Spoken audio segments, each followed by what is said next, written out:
अस्सलाम वालेकुम दोस्तों, आज की वीडियो में हम कुवैत की कुछ बड़ी अपडेट जो है वो आप तमाम दोस्तों के साथ यहां पर शेयर करने वाले हैं।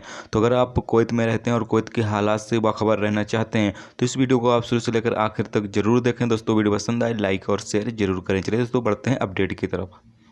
दोस्तों पहली खबर यह है कि कुवैत में एक मीटिंग की गई है और इस मीटिंग के दौरान शेख सबा खालिद जो प्राइम मिनिस्टर हैं उन्होंने कहा है कि अभी हम दूसरे मरहले में जाने से पहले जो पहला मरहला है उसका जायज़ा ले रहे हैं। इसके लिए एक टीम जो है वो तैयार की है और जो टीम है वो लगातार जायज़ा ले रही है और जायज़ा लेने के बाद फिर हम दूसरे मरहले की जो है वो मंजूरी यहाँ पर देंगे।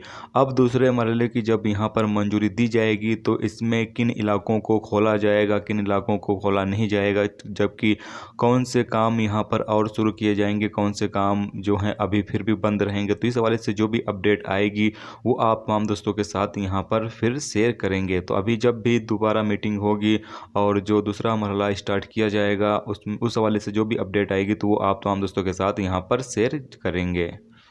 अगली खबर यह है कि कुवैत के 5 सांसदों ने यहाँ पर एक प्रस्ताव पास करने की मांग की है जिसमें उन्होंने कहा है कि अभी फ़िलहाल जो कुवैत में मौजूदा हालात है उसको देखते हुए 6 महीने के लिए जो रेंट पर लोग रह रहे हैं यानी कि जो भाड़े पे लोग रह रहे हैं उनका जो भाड़ा है यहाँ पर 60% तक जो है वो कमी की जानी चाहिए। इस हवाले से जो प्रस्ताव है वो संसद में पेश किया गया है। अभी फ़िलहाल ये पास नहीं किया गया है और इसको पास करने की यहाँ पर मांग की जा रही है कि जिससे जो लोग हैं यानी कि जो मकान मालिक हैं उनको भी पैसे मिल सके और ताकि जो लोग रूमों में किराए के ऊपर रह रहे हैं उनको भी थोड़ी राहत हो। तो यहाँ पर 60% की जो है कमी करने का यहाँ पर मांग की गई है। अब देखते हैं आगे क्या इस हवाले से अपडेट आती है। ये जो प्रस्ताव पेश किए गए हैं क्या इसको मंजूर किया जाता है या नहीं किया जाता है। जैसे ही इस हवाले से कोई अपडेट आएगी तो इंशाल्लाह वो आप तमाम दोस्तों के साथ शेयर जरूर करेंगे।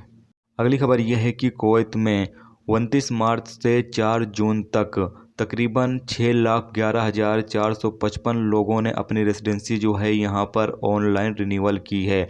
जैसा कि आप लोगों को पता ही है कि अभी मौजूदा हालत की वजह से सरकारी डिपार्टमेंट जो है वो बंद चल रहे हैं, जितने भी ऑफिस हैं वो भी बंद चल रहे हैं। तो ऐसे में जो लोग हैं वो ज़्यादातर अपनी रेसिडेंसी यहाँ पर ऑनलाइन रिन्यूअल कर रहे हैं।